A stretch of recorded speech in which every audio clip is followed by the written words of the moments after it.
Markus Noormak, et esimene sõit 9. koht, et mis juhtus stardis? Esimene sõit stardis, keegi jäi meie ees kinni ja me sõitsime tagant selga ja stardikurv oli kitsas, lihtsalt halb õnn, et sinna sattusime, aga ei olnud hull midagi, ülejäänud sõit oli enam-vähem. Hakkasid sealt tagantpoolt järgi tulema kogu aeg, et oli väga raske tulla ka järgi, et täna on rada juba niisugune väga hea kuiv ja saab tegelikult kiirelt sõita. Küllaltki keeruline jah, et me jäime veel korra kinni ja osades saime mööda, jäime kinni, siis pidime uuesti nendest mööda sõitma, et oli raske, aga lõpuks 7. koht ja ei olnud tegelikult hullu midagi.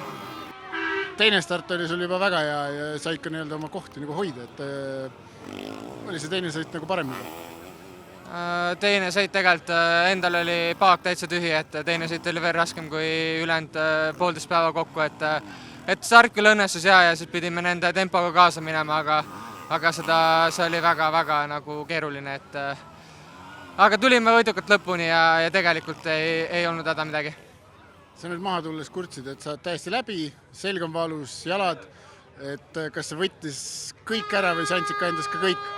Jaa, ega mul ei ole midagi, mul ei olnud enam midagi anda, et hea, et üldse veel selle koha peal lõpuni tulime, et seal, kui ma õigesti kuulsin pärast, et 0,1 sekundit jäi tagamis oleva mehega vahe, et läks veel kuni viimase ringini nugadele, et õnneks tulime võidukalt välja sellest võitlusest.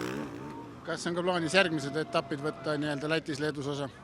Läti-Leedu kindlasti ja siis vaatame juba jooksvalt edasi, mis saama hakkab. Aga edu järgmisteks võistlusteks! Aitäh!